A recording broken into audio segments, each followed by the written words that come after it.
Let me ask you something real. Have you ever built something with your whole heart? Your dreams, your love, your hopes for the future, only to walk in one day and see it destroyed? Now imagine this. You're 7 months pregnant. You walk into the nursery you've spent half a year creating, every detail touched with love, and it's wrecked. Murals ruined, cribs smashed, baby clothes ripped apart like they meant nothing. You feel your heart drop, but not just from the shock, from betrayal, the man you trusted, the man who promised to protect your family. He let this happen. Worse, he planned it with the woman he replaced you with. But here's the truth they didn't understand.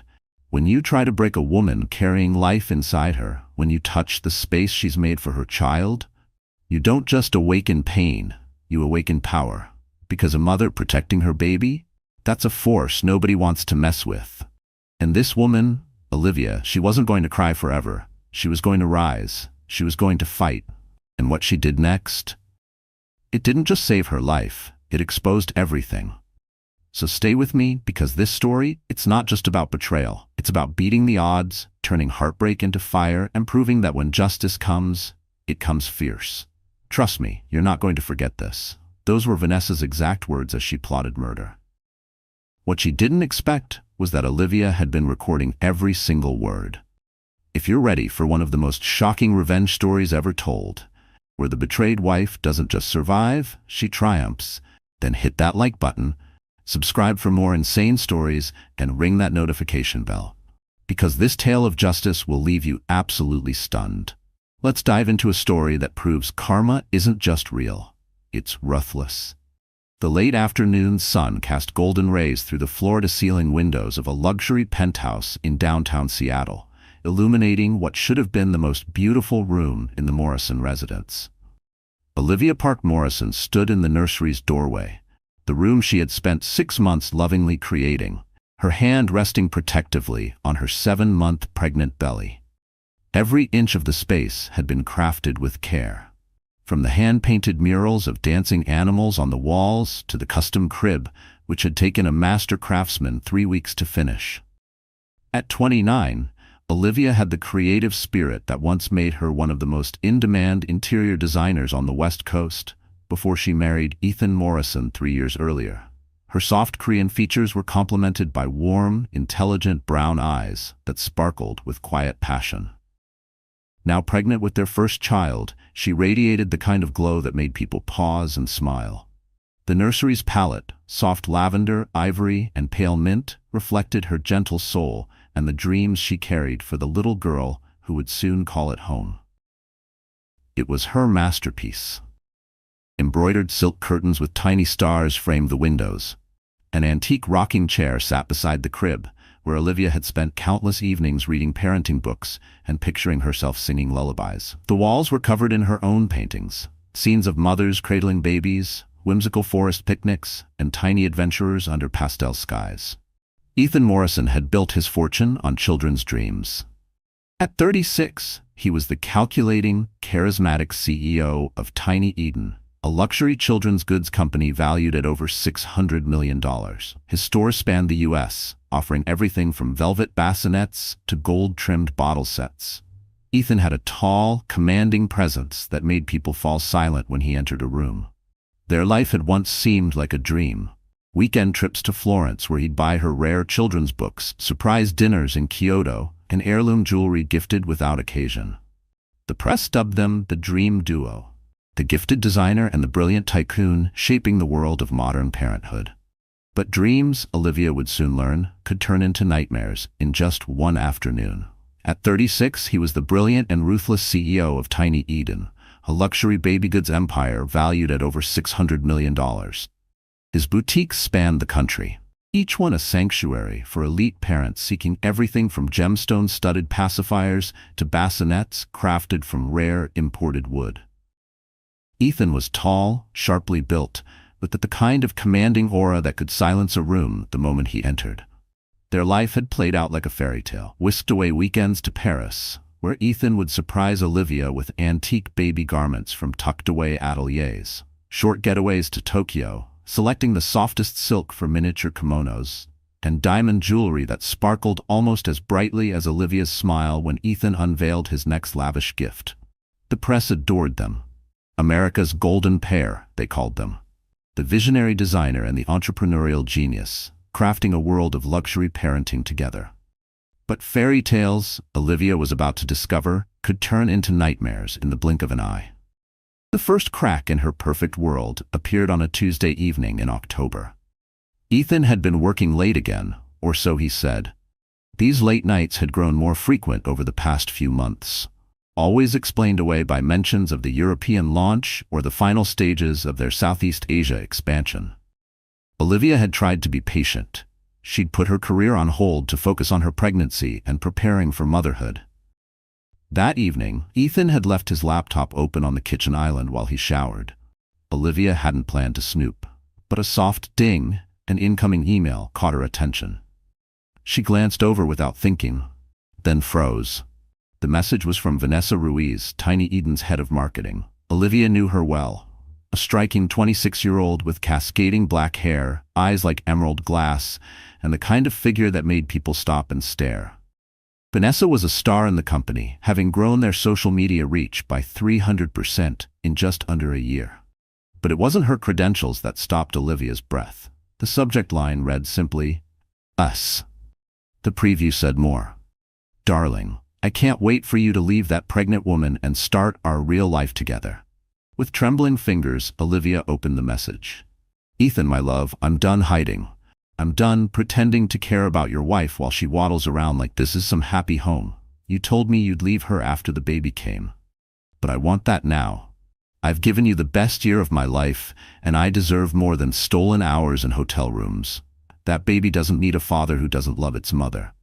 I'll give you children, real children. Ones made from love, not obligation. The new flagship opens in 3 weeks. I want to walk in beside you, not as your dirty secret, but your partner. Make your choice. Me or her. Forever. Vanessa P.S. I've got a little surprise planned for your precious wife's nursery. She needs to know there's no place for that baby in our future." Olivia read the email 3 times. With each pass, the words cut deeper. Her knees buckled beneath her, and she collapsed into one of the kitchen chairs. One hand flew to her mouth to muffle the sound of heartbreak, the other wrapped tightly around her stomach. The baby kicked, as if sensing her distress, just as Ethan stepped out of the shower 20 minutes later, hair damp and looking impossibly handsome in his navy silk pajamas. Olivia sat at the kitchen island, the laptop open in front of her. She didn't look up. "How long?" she asked, her voice barely a whisper. Ethan glanced at the screen, and for a fleeting moment the confidence in his eyes wavered. But instead of guilt, his face morphed into something colder, something calculated. "How long?" she repeated.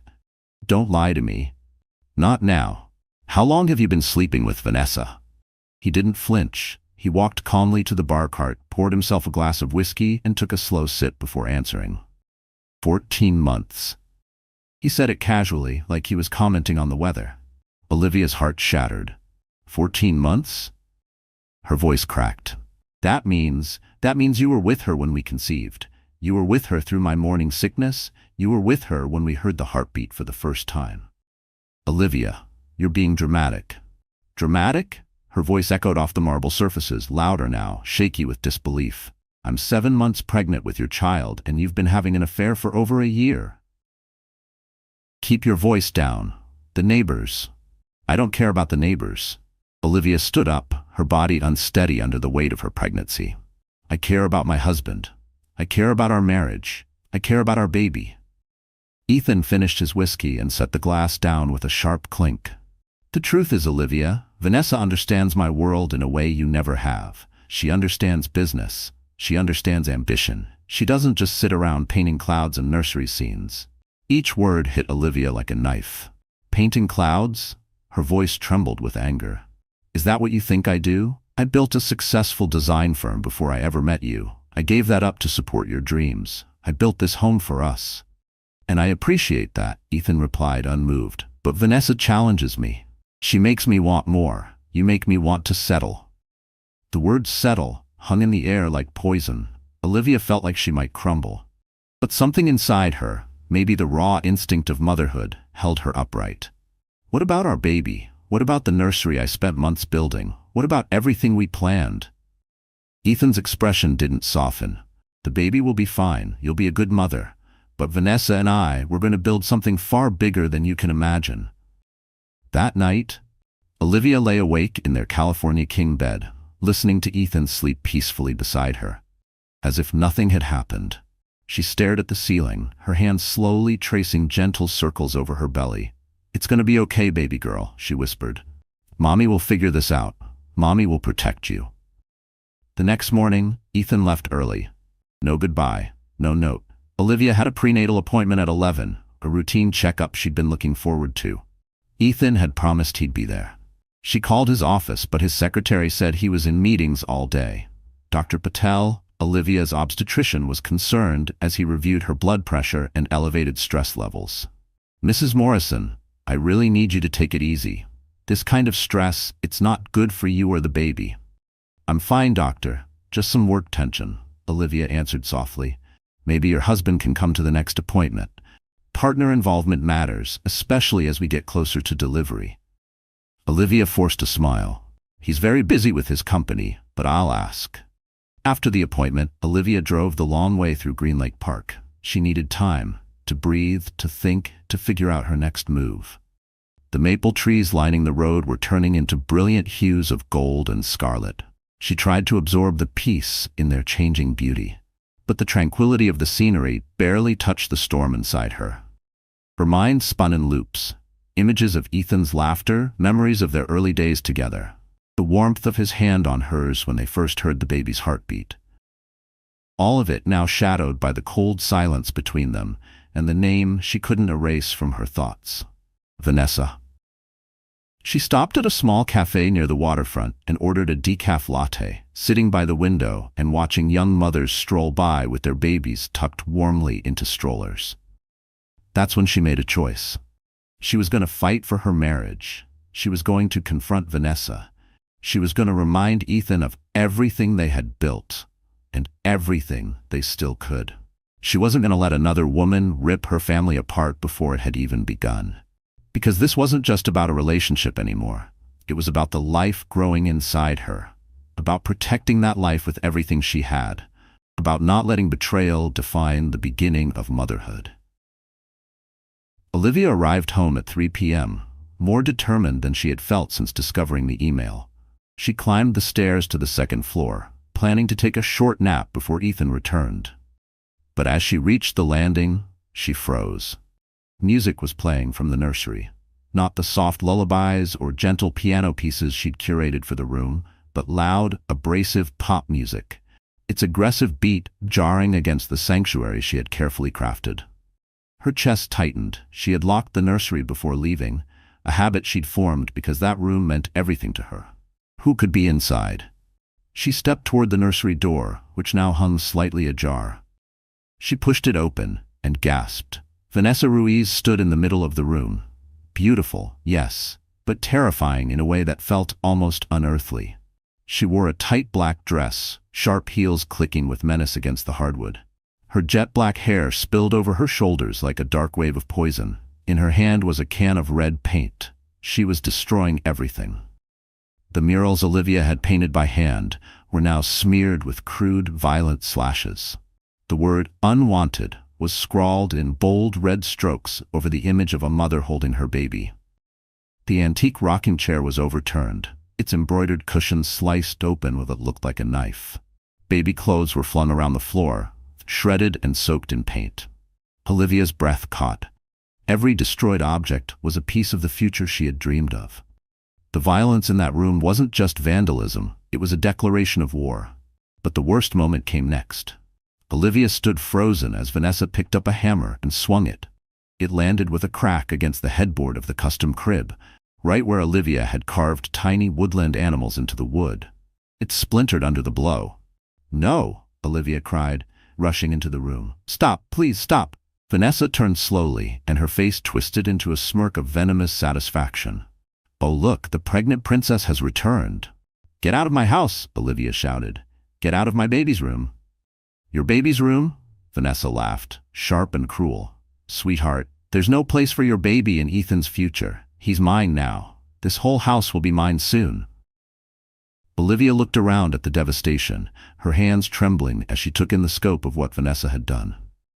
6 months of planning, of love, of dreams, obliterated in one violent afternoon. Every brushstroke she had painted, every piece of furniture she'd chosen with care, every lullaby she imagined singing, it was all in ruins. The nursery wasn't just a room, it was hope made tangible, and now it was a war zone. "How could you do this?" Olivia's voice cracked.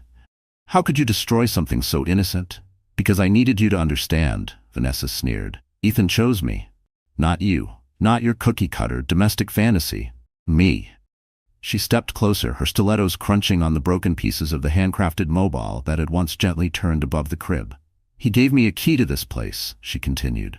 "Told me to come in and make myself comfortable. So I did." "You're lying." Vanessa smirked. She reached into her designer purse and pulled out a gleaming set of keys, dangling them mockingly in front of Olivia's face. "Am I?" she taunted.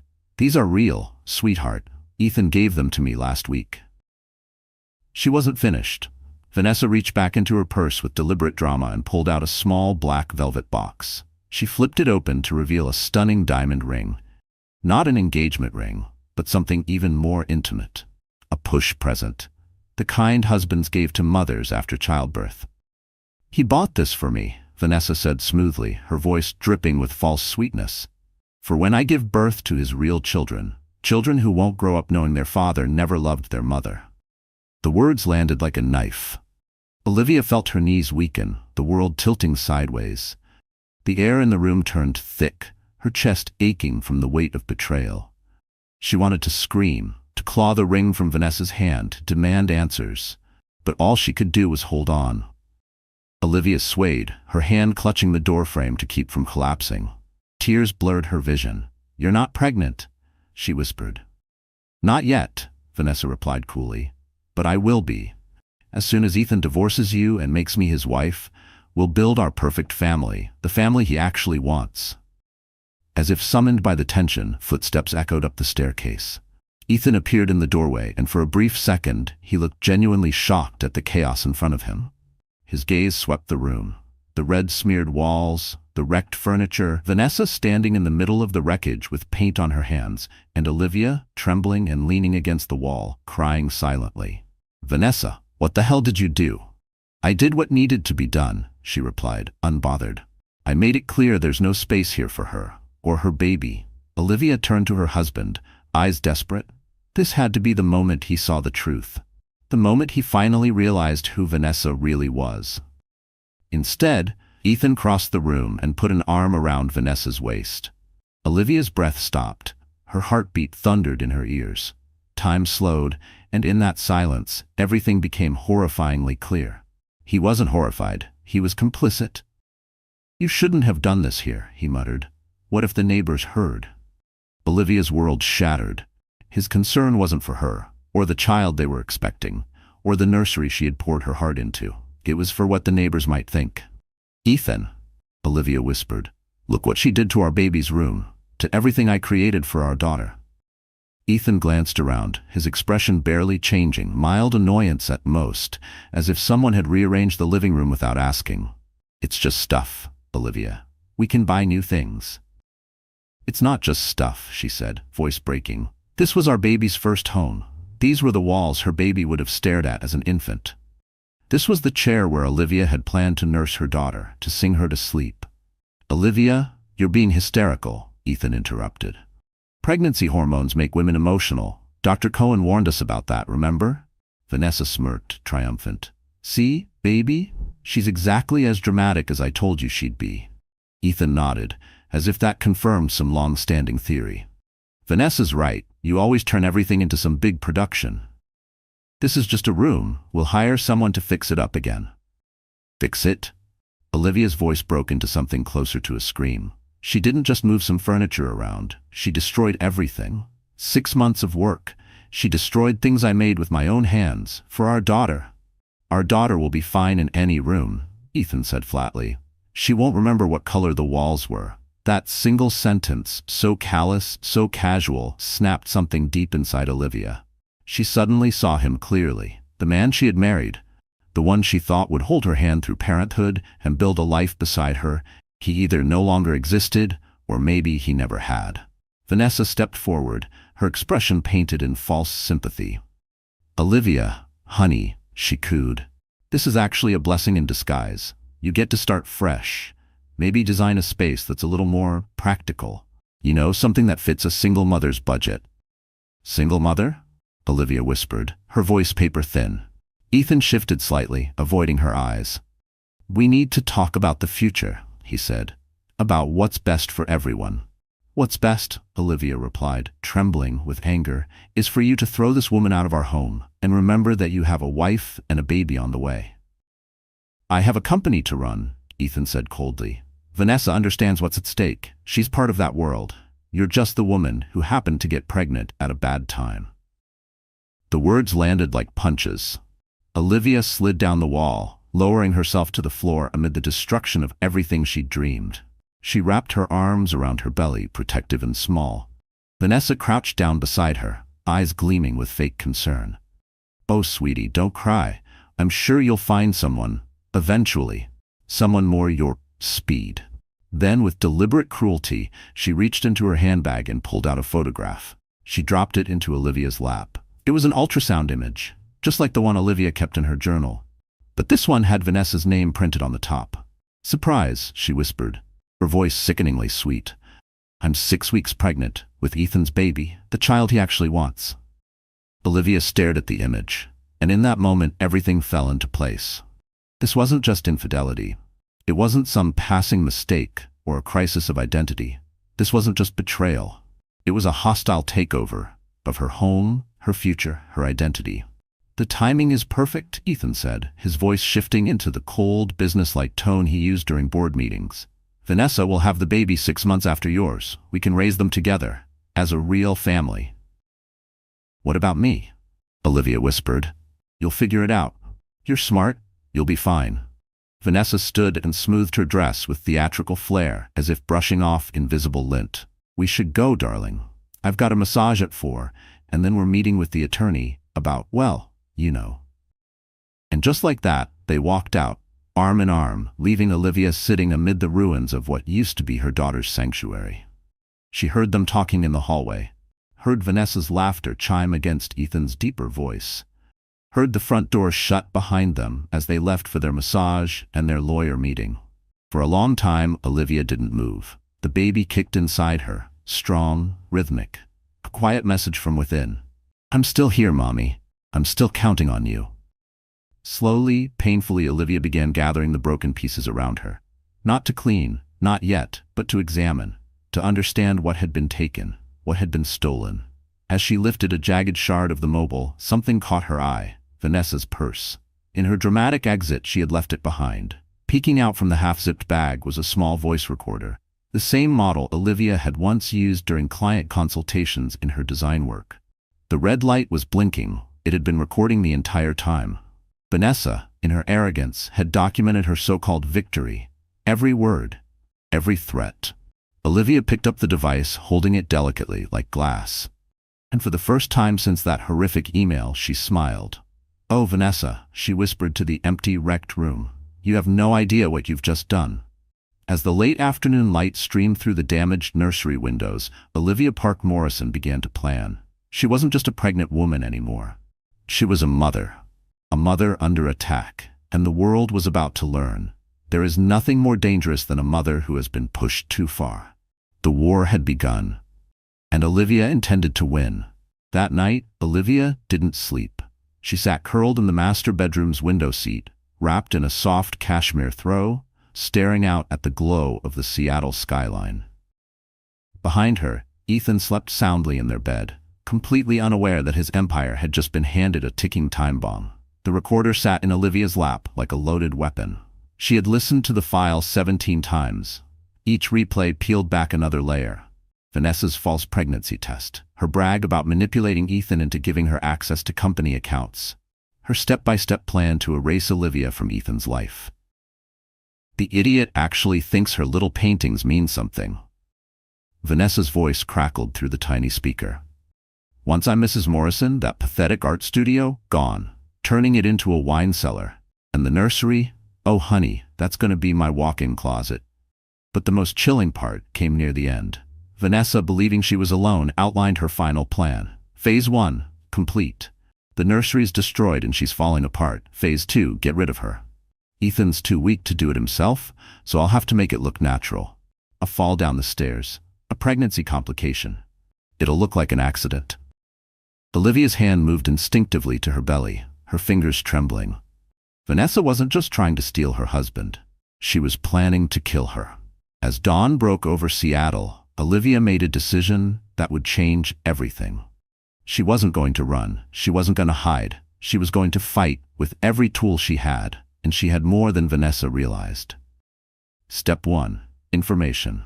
While Ethan showered, getting ready for another day of deceiving his pregnant wife, Olivia opened his laptop and accessed Tiny Eden's corporate systems. Her fingers flew over the keyboard as she navigated through financial logs, employee files, and internal emails. What she discovered made her heart stop. Vanessa Ruiz had been embezzling from the company for months. At first it was subtle, just a few $1,000s here and there, hidden in the marketing budget, disguised as influencer deals and paid ad campaigns. But in the past 2 months alone, Vanessa had funneled over $200,000 into a private account under the name Maria Alvarez. Olivia ran a search, and what she found chilled her to the bone. Maria Alvarez was Vanessa's real name, and she had a criminal record. 3 former wealthy husbands. A trail of seduction, financial fraud, and mysteriously vanished wives, none of whom had ever been found. The woman currently sleeping with her husband, who had destroyed her nursery and plotted her accidental fall, wasn't just a manipulator. She was a professional con artist, and very possibly a murderer. Olivia's breathing quickened as the screen glared back at her with truth she couldn't unsee. Every file, every transaction, it was like peeling back the glossy mask Vanessa wore and revealing the darkness beneath. She felt cold, her hands trembling slightly as she hit print, again and again, filling the room with the soft whir of damning pages. Olivia printed everything, emails, bank records, arrest reports, and carefully tucked the documents into her old design portfolio. Then she dressed with intention, a tailored navy maternity dress, pearl earrings, and a low bun. She needed to look respectable, credible, like a woman who deserved to be believed. She caught a glimpse of herself in the mirror, shoulders squared, eyes fierce. The same woman who once designed nurseries for joy, now dressed for battle. Her first stop was the King County District Attorney's office. She requested a meeting with Detective Patricia Monroe, a woman Olivia had met at a charity gala 2 years ago who specialized in financial crime and domestic violence.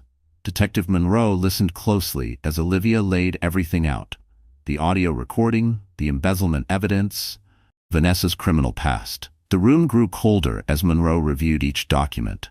"Mrs. Morrison," she said, her voice serious. "This woman you're describing, we've been tracking someone matching that profile for over 2 years. If this is the same person, she's wanted in connection with at least 3 suspicious deaths and nearly $2 million in theft." "What do I do?" Olivia asked. "My husband won't believe me. He thinks I'm just being paranoid or jealous." "First, don't confront her. Stay safe. That's the priority," Monroe said firmly. "Second, keep documenting. Record anything and everything. Third," she paused, her eyes narrowing, "do you have somewhere secure to go? Family? Friends? Somewhere she wouldn't know about?" Olivia nodded. "My old college roommate Emma. She lives in Boston. But I can't just leave. This is my life, my home, my baby's future. I understand your feelings, but—" "No," Olivia interrupted, surprising even herself with the strength in her voice. "I'm not running. I'm fighting back. Tell me exactly what you need to arrest her." For the first time during their entire conversation, Detective Monroe smiled. "I like your spirit. Here's what we need." Over the next hour, they built a plan. Olivia would continue documenting Vanessa's behavior, covertly, while avoiding direct confrontation. Meanwhile, the police would begin surveillance and gather additional evidence. But to move forward, they needed more, particularly clear proof of the death threats and financial fraud. "There's one more thing," Monroe said as Olivia stood to leave. "Do you have any contacts in Vanessa's professional circle? Someone who might have seen something strange, financial inconsistencies, unusual behavior?" Olivia paused, thinking. Then a small, knowing smile crept onto her face.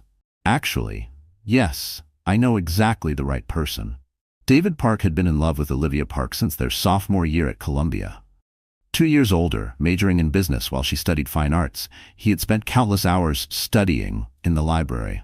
Though most of his focus had been on watching Olivia sketch in the margins of her notebooks. He had been just about to ask her out when she started seeing Ethan Morrison, the charismatic MBA with charm, family money, and an empire already in the making. David had quietly stepped aside. But he never forgot her. Years later, he built his own company, Bright Nest, a boutique chain of children's stores that emphasized ethical production, developmental wellness, and sustainability. Where Tiny Eden peddled luxury, Bright Nest sold purpose. Though smaller, David's company had steadily grown and was now a serious competitor in the upscale parenting market. He was at his Seattle flagship store reviewing quarterly reports when his assistant knocked. "Mr. Park, Olivia Morrison is on the line. She said it's urgent." David's heart skipped. "Put her through." "David?" Her voice was soft, hesitant. "I hope it's okay," I called. "I got your number from the Columbia alumni directory." "Olivia, of course it's okay. How are you? How's the baby?" There was a pause. When she spoke again, her voice trembled. "David, I need help. I'm in trouble, and I didn't know who else to call." 6 hours later, David was on a flight to Seattle. They met at a quiet cafe in Bellevue, far from downtown and any of Vanessa's social reach. Olivia had chosen a corner table with her back to the wall, just like Detective Monroe advised. David arrived early. His heart ached when he saw her walk in. Even 7 months pregnant, with exhaustion in her eyes, she was still the most beautiful woman he had ever seen. But there was something new about her, something harder, stronger, steel in her spine that hadn't been there in college. "Thank you for coming," Olivia said softly, settling into the chair across from him. "Tell me everything." And so she did. The affair, the nursery, Vanessa's real name, the threats, the embezzlement, the plan to kill her. She showed him files, played excerpts from the recording, watched his jaw tighten and his eyes darken with every new detail. "This woman," David finally said, voice low. "Vanessa, I've heard of her. She tried to poach 3 of my top team members last year," David said, his tone sharp, "with offers that sounded way too good to be real. We ran a background check, found some strange discrepancies, so we passed." "What kind of discrepancies?" Olivia asked. "Financial references that didn't check out, a suspicious gap in her employment history she couldn't explain." David leaned forward, eyes locked on hers. "Olivia, I want to help you. Not just because of what this woman's done to you, but because she's clearly preying on successful businesses in our industry. If she's been stealing from Tiny Eden, who's to say she won't target Bright Nest next?" "What are you proposing?" David smiled. And for the first time in days, Olivia felt a flicker of something she hadn't known she could feel again. "Help. I'm proposing we take her down," he said. "The right way. Thoroughly. Legally. In a way that makes sure she can never hurt another family again." For the next 2 hours, they built a plan, equal parts bold and meticulous. David would tap into his network in the parenting and retail sectors to quietly investigate Vanessa's connections, especially any red flags she might have left behind in past partnerships or negotiations. Olivia would keep gathering evidence from inside, while pretending to remain the shattered, defeated wife.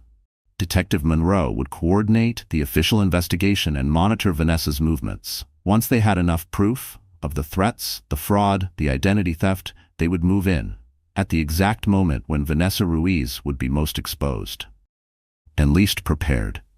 "There's one more thing," David said, standing with her outside the cafe. "The Tiny Eden flagship store launch is in 3 weeks. It's the biggest event of the year in the baby products world. Over 500 VIPs, live streams, press coverage. Vanessa's been organizing it for months. She's treating it like her coronation as Ethan's official partner." He paused, eyes gleaming with strategy. "What if we made it her public downfall instead?" Olivia looked up at him, truly seeing David, not just the boy from college who once sat quietly nearby in the library, but a brilliant, principled man who understood how to fight a battle with intelligence and purpose. "David," she said slowly, "there's something you should know. When this is all over, when Vanessa is gone, and when my marriage is behind me, I'll need to rebuild. My life, my career, everything. David's voice was quiet, certain. "You'll always have a place at Bright Nest, Olivia, as a partner, not just another hire. Your design skills, combined with our platform, we could change the industry. For good." For the first time since Ethan's betrayal, Olivia felt something shift in her chest. Not pain, not fear, possibility. "Partners," she said with a smile. David hesitated for just a second, then gently reached for her hand. "I've waited 8 years to tell you this, Olivia. I've been in love with you since college. I know this isn't the right time. I know you've got a long road ahead. But when you're ready, if you're ever ready, I'll be here." Olivia looked down at their hands, then back into his open, earnest eyes. "Ask me again." After we bring down Vanessa Ruiz? That evening, Olivia returned home to find Ethan and Vanessa seated on the living room sofa, their heads bent over a pile of documents. Papers were scattered across the coffee table like tactical maps. Vanessa's hand rested casually, yet possessively, on Ethan's thigh. "Oh look," she chirped, voice dripping with fake charm. "The little pregnant princess is home. How was your day, sweetheart? More nesting? More paint swatches?" "Just errands," Olivia said evenly. "Doctor's appointment, grocery run, the usual." Ethan didn't even glance up. "Olivia, Vanessa and I are working. Could you keep the noise down? Maybe relax in the bedroom?" "Of course," Olivia replied, her voice flat. "Wouldn't want to interrupt anything important." She climbed the stairs slowly, making sure each step was loud enough to be heard, but instead of entering the master bedroom, she slipped into the guest room that overlooked the living space. There, she crouched near the air vent, angled just right to carry sound up from the living room.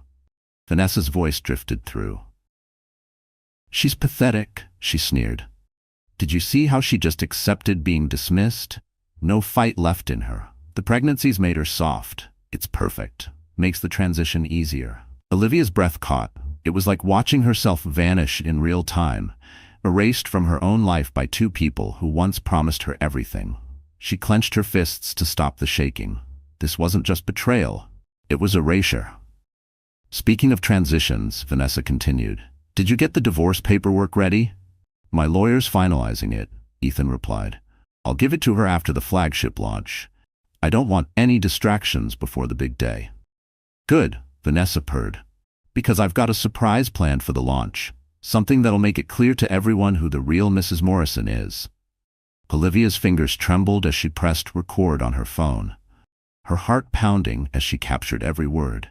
"What kind of surprise?" Ethan asked. "Let's just say that by the end of that evening," Vanessa said smoothly, "Olivia will realize she has no choice but to disappear. Quietly. Permanently." The words hit Olivia like ice water down her spine. She had expected cruelty, maybe even sabotage, but this was premeditated, planned, calculated. "Vanessa," Ethan said cautiously, "we've discussed this. No violence. I don't want anything traced back to me." "Relax, darling," she whispered. "It'll look like an accident, a fall, a pregnancy complication. These things happen, and once it's over, you'll be free. We can finally build our family." There was a long pause. Then Ethan asked, "You're sure it'll look natural?" "Completely," Vanessa said. "I've done this before, remember? I know how to deal with inconvenient wives." Olivia's whole body went cold. Her skin prickled. Her stomach turned. Vanessa's words weren't threats. They were confessions. And Ethan's silence wasn't fear. It was consent.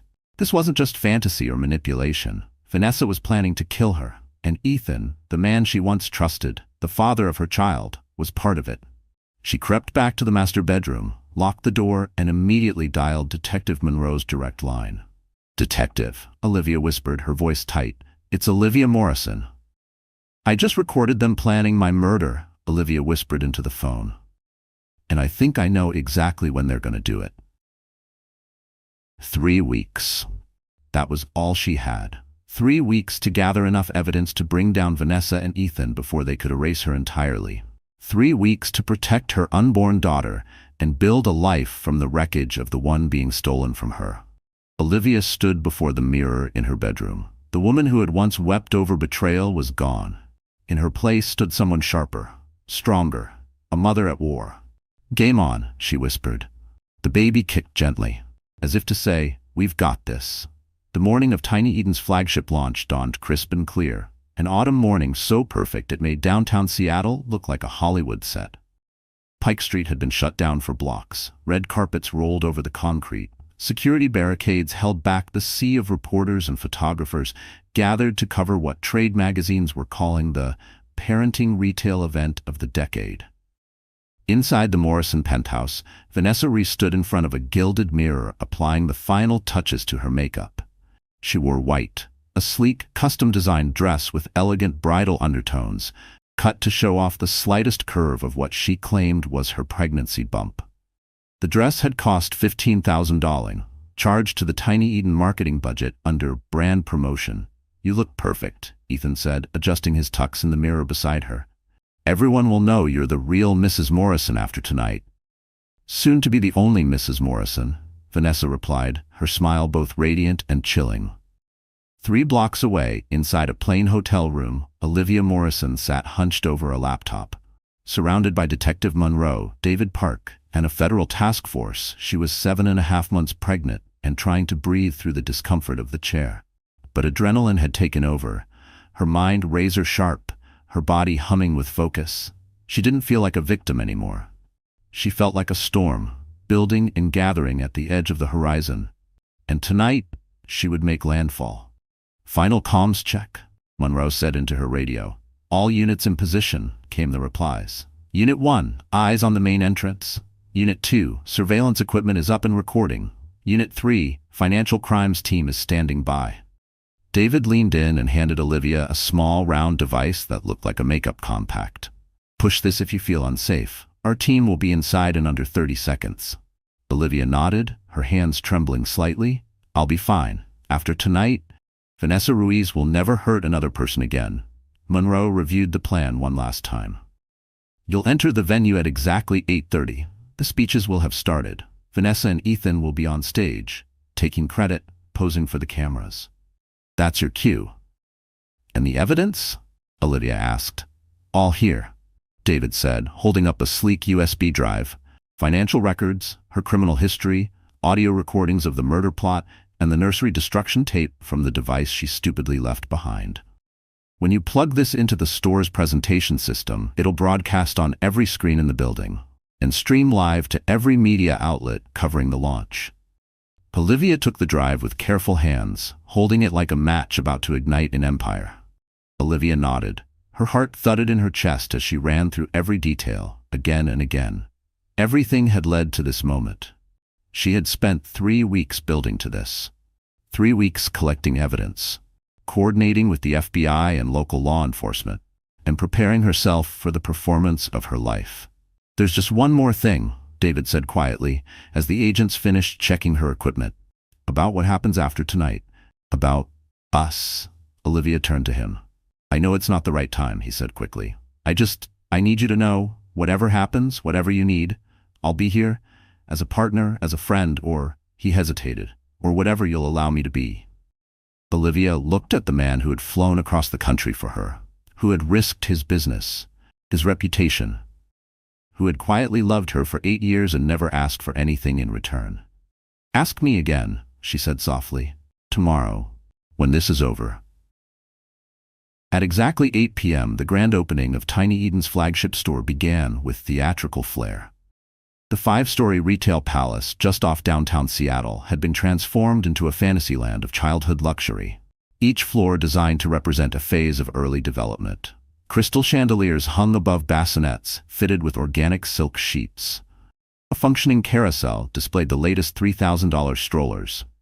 Every wall featured towering images of smiling families, each one carefully curated, each one starring Ethan and Vanessa as the ultimate aspirational couple. The guest list was elite. Tech billionaires mingled with A-list actors. U.S. senators laughed beside haute couture designers. The press section overflowed with camera crews and journalists from every major outlet.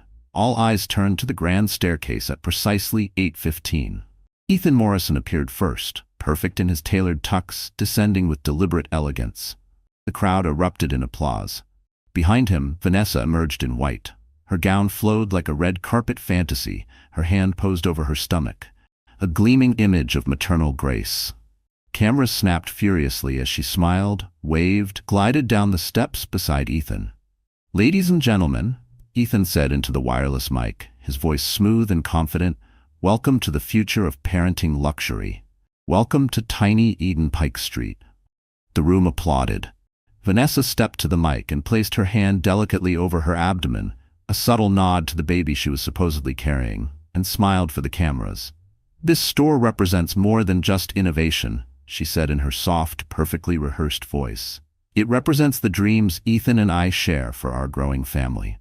"Soon," Vanessa said with glowing pride, "our very own little angel will play in these aisles, sleep in these cribs, and grow up surrounded by the kind of love and luxury every child deserves." The crowd responded with soft applause and knowing smiles. After months of rumors, tonight was confirmation. Ethan Morrison was leaving his pregnant wife for his younger, glamorous mistress.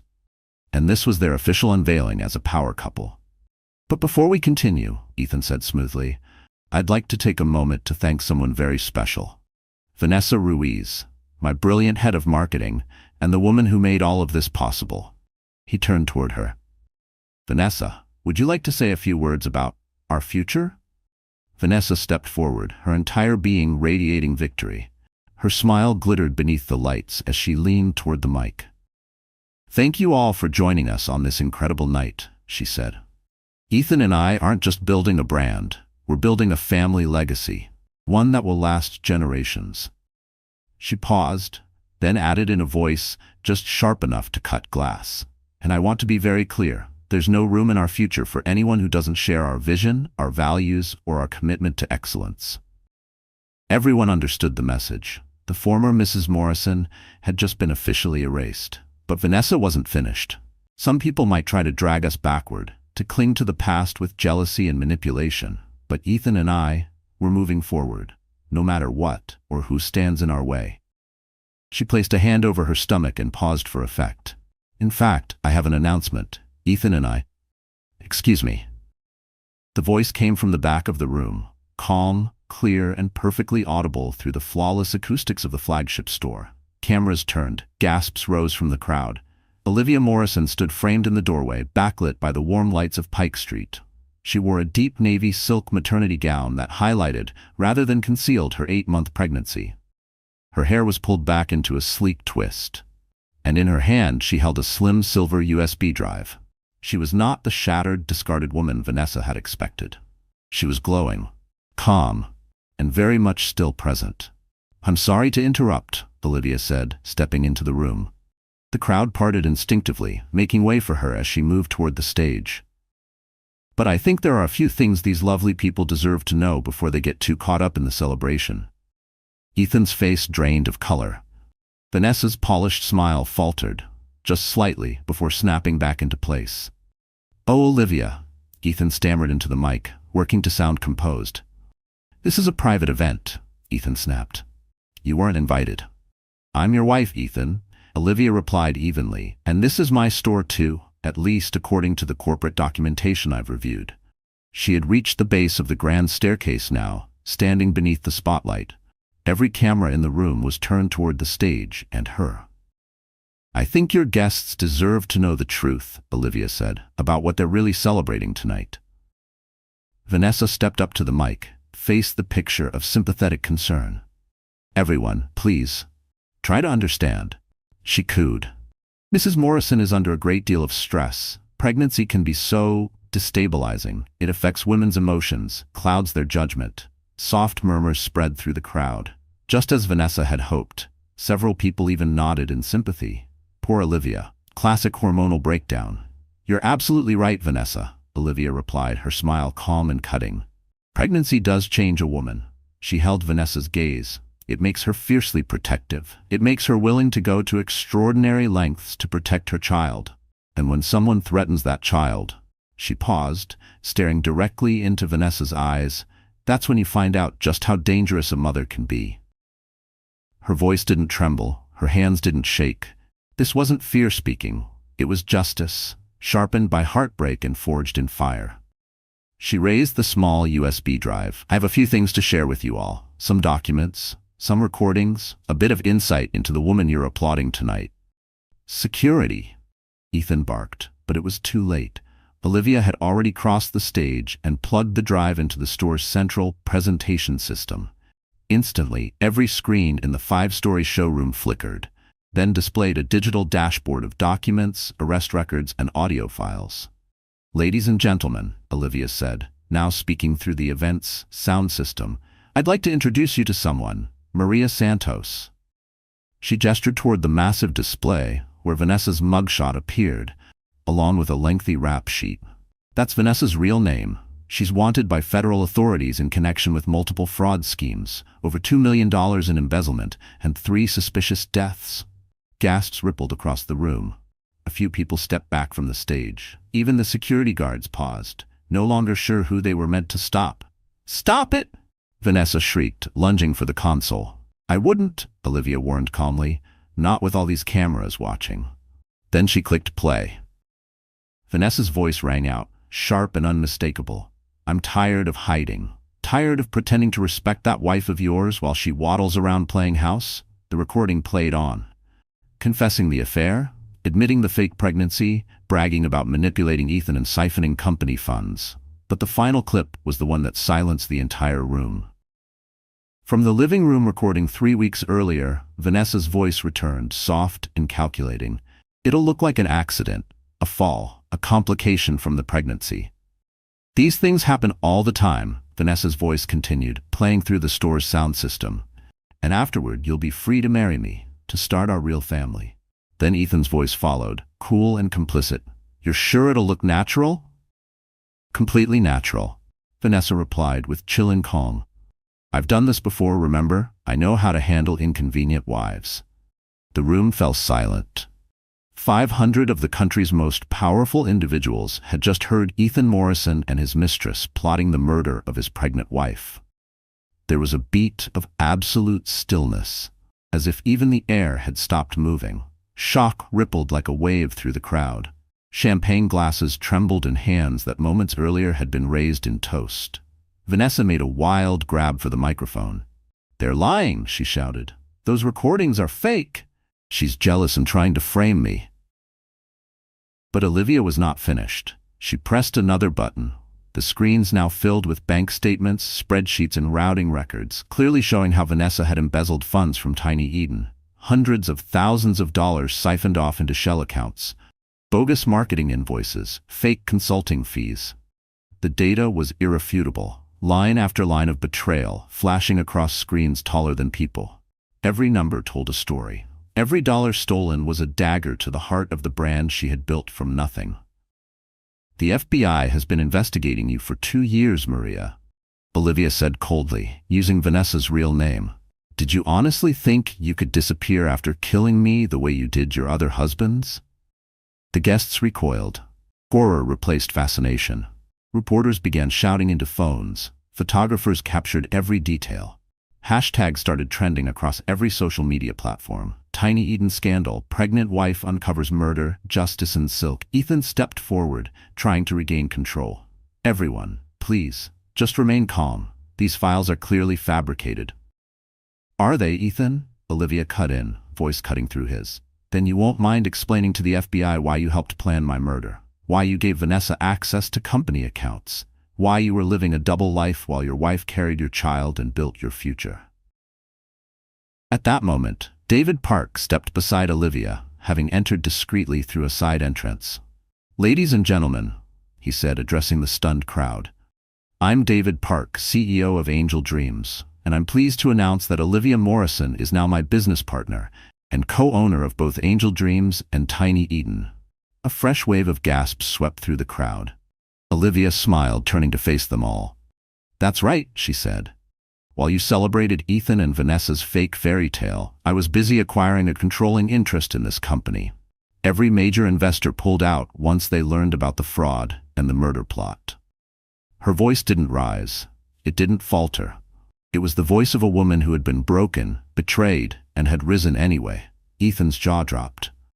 That's impossible. You don't have that kind of money." "I don't need money, Ethan," Olivia replied. "I have something better. I have the truth, and I have allies who still believe in justice." She looked out across the audience, at the cameras, the flashing lights, the stunned faces. David Park's firm now owns 60% of Tiny Eden's outstanding shares. As of this moment, I am the majority owner of this company. Vanessa began backing toward the exit. Her face, once flawless and composed, was twisted in fury and fear. "This isn't over," she hissed.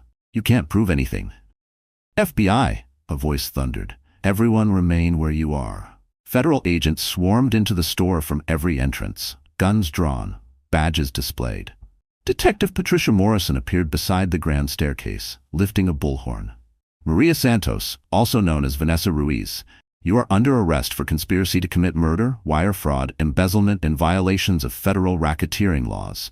Vanessa bolted, but she never made it. Agents tackled her just feet from the exit.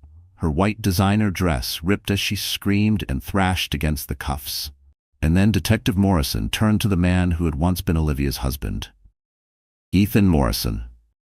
"You are also under arrest," Detective Morrison announced, turning toward Ethan, "as an accessory to conspiracy to commit murder and a co-conspirator in the financial crimes committed against Tiny Eden Corporation."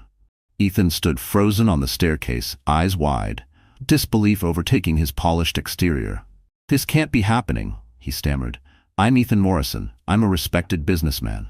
"You're a man who plotted to kill his pregnant wife," Morrison replied coolly, snapping handcuffs over his wrists. "Respect is something you threw away." The click of the cuffs echoed louder than the music ever had. And in that moment, the man who once commanded boardrooms stood stripped of power, of title, of illusion.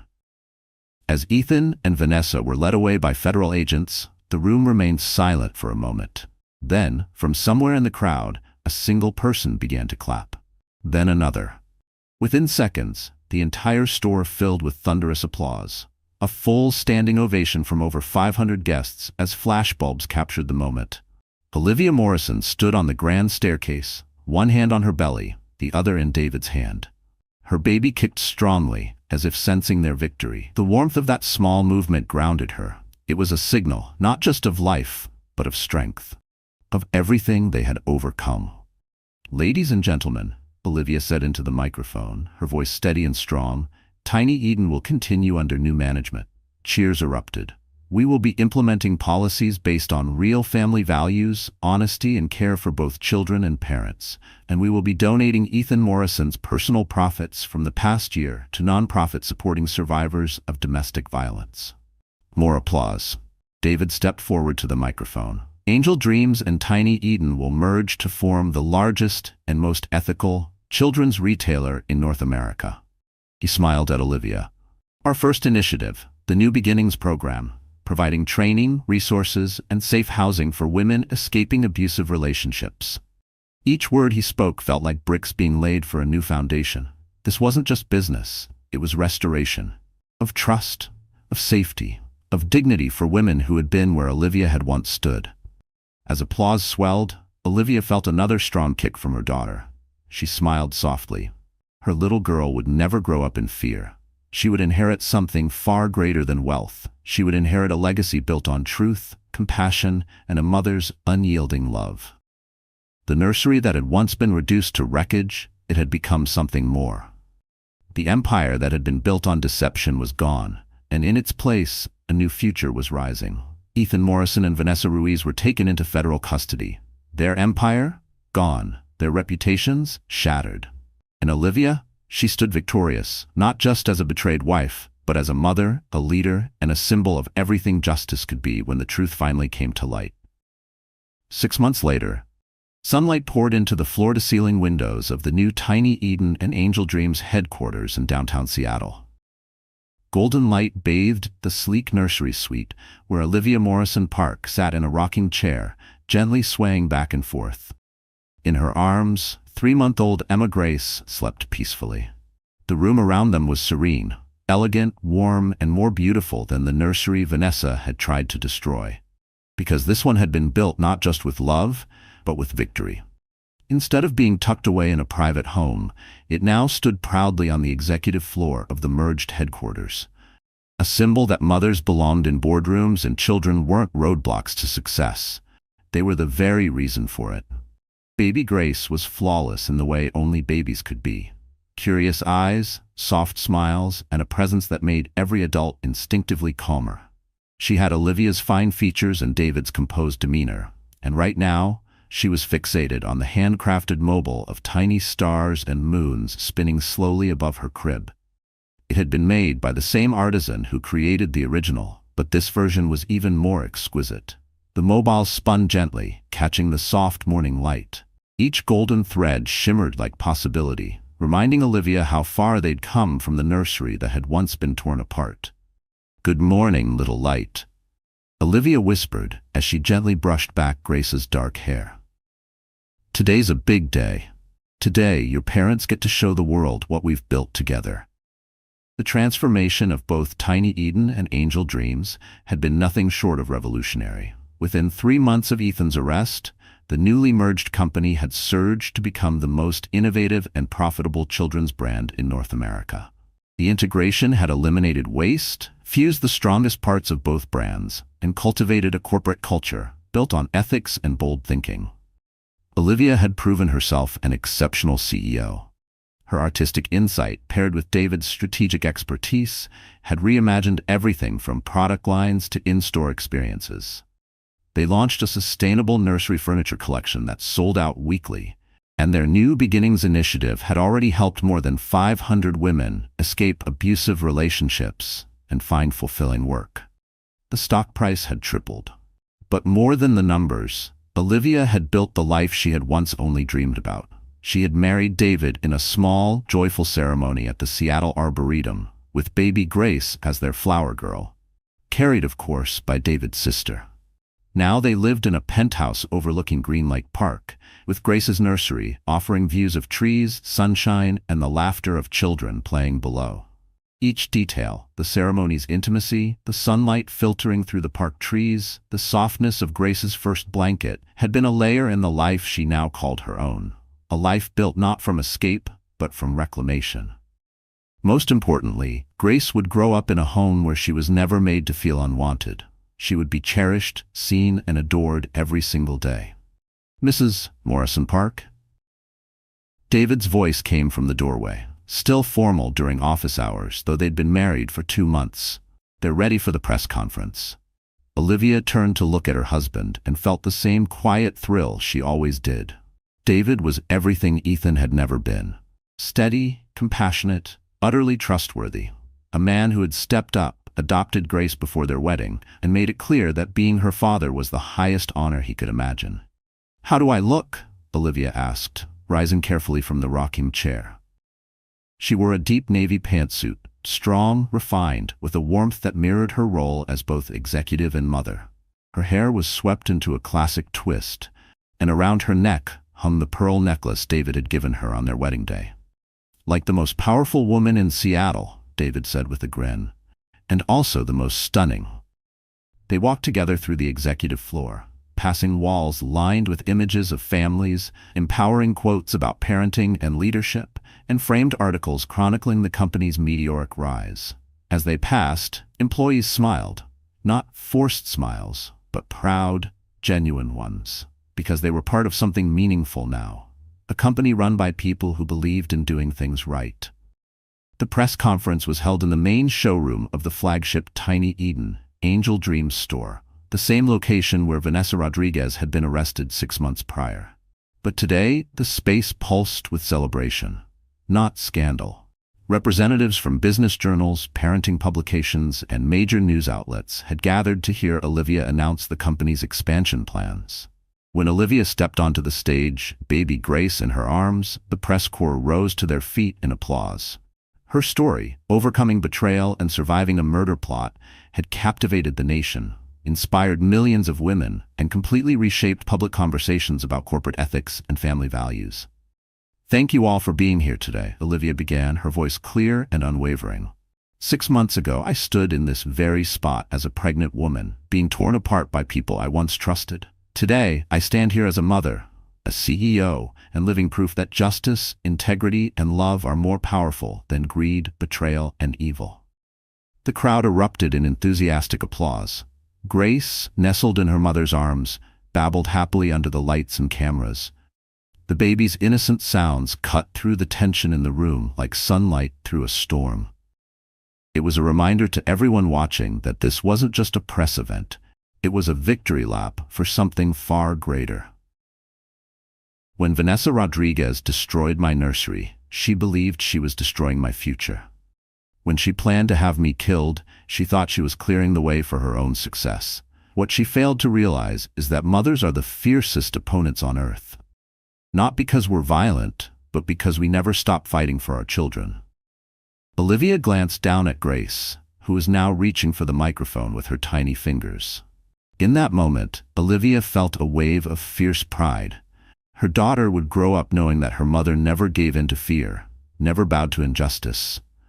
That her life had been protected by resolve, not revenge. This little girl will grow up in a world where corporations are held accountable for their actions, where family values matter more than profit margins, and where women are empowered to build empires while raising children. She'll inherit a business founded on her mother's refusal to tolerate injustice. David stepped onto the stage, placing a supportive arm around his wife and daughter. Today, David said, we're announcing the opening of 50 new Tiny Eden Angel Dream stores across North America. Each location will include childcare for employees, a community space for new mothers, and donation centers for families in need. We're proving that business success and social responsibility aren't just compatible. A reporter raised her hand. Mrs. Sterling Park, what would you say to women facing similar circumstances? Betrayal, abuse, threats. Olivia took a moment to reflect before responding with conviction. I would tell them they are stronger than they believe, that they deserve better than what they're currently accepting, and that there are people, real people, who will fight alongside them. Her voice held the quiet, unshakable confidence of someone who had walked through fire and come out forged. This wasn't just advice, it was a promise. Tôi muốn nói với họ rằng, công lý có thể không đến nhanh, nhưng nếu bạn kiên định và thông minh trong cách theo đuổi, nó sẽ đến, Olivia nói, rồi dừng lại một nhịp, nhìn thẳng vào các ống kính đang phát trực tiếp đến hàng triệu người trên khắp thế giới. Quan trọng hơn hết, tôi muốn nhắn nhủ rằng, sống sót sau sự phản bội là chưa đủ. Bạn phải vươn lên rực rỡ sau đó. Bạn phải xây dựng điều gì đó thật đẹp, thật thành công và thật ý nghĩa, đến mức những kẻ từng muốn hủy hoại bạn phải nhận ra rằng họ chỉ khiến bạn mạnh mẽ hơn. Một phóng viên khác cất tiếng. Bà có liên lạc gì với chồng cũ hay Vanessa Rodriguez kể từ khi họ bị bắt không? Marcus và Vanessa, hay đúng hơn là Maria Santos, đều đang thụ án dài hạn tại nhà tù liên bang, Olivia trả lời. Giọng cô điềm tĩnh, chuyên nghiệp, không chút cảm xúc. Marcus bị kết án 25 năm tù vì âm mưu giết người, gian lận và hoạt động có tổ chức.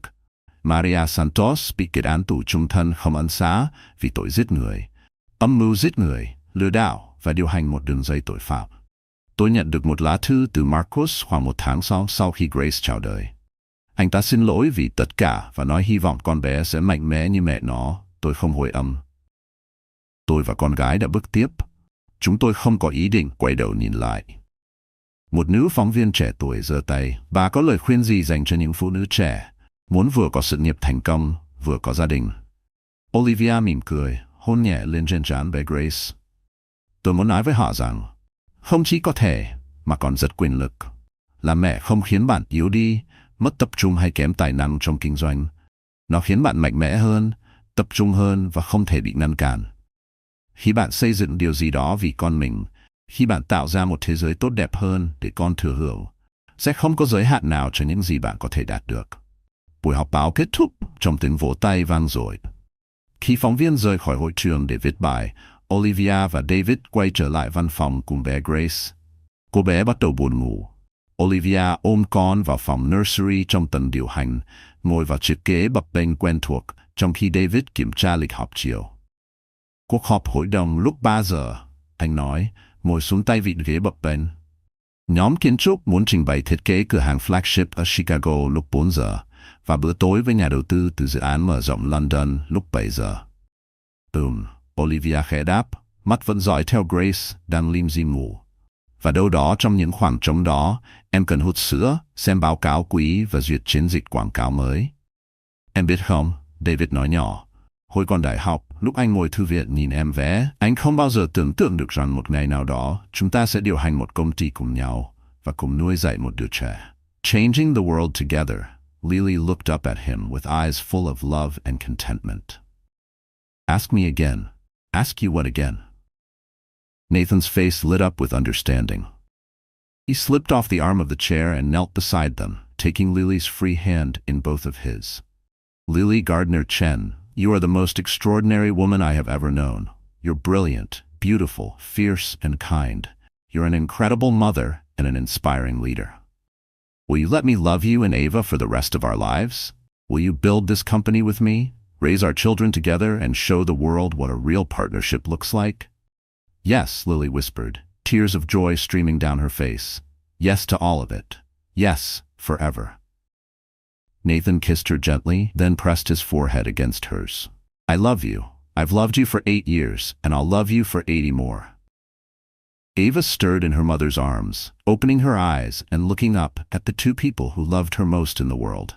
She gurgled happily, as if she understood that she was part of something beautiful and permanent and good.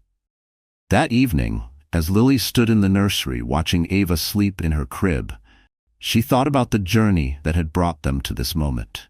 The pain of Eric's betrayal, the terror of Vanessa's threats, the long nights of gathering evidence and planning her counterattack. All of it had led to this perfect life with this perfect family. The woman who had once cowered in a destroyed nursery, whose dreams had been shattered by jealousy and greed, was gone. In her place stood someone stronger, wiser, and infinitely more powerful. Someone who had taken the worst betrayal imaginable and transformed it into the greatest triumph possible. Ava would grow up hearing the story of how her mother had fought back against impossible odds and won. She would learn that women could be gentle and fierce, loving and powerful, nurturing and unstoppable.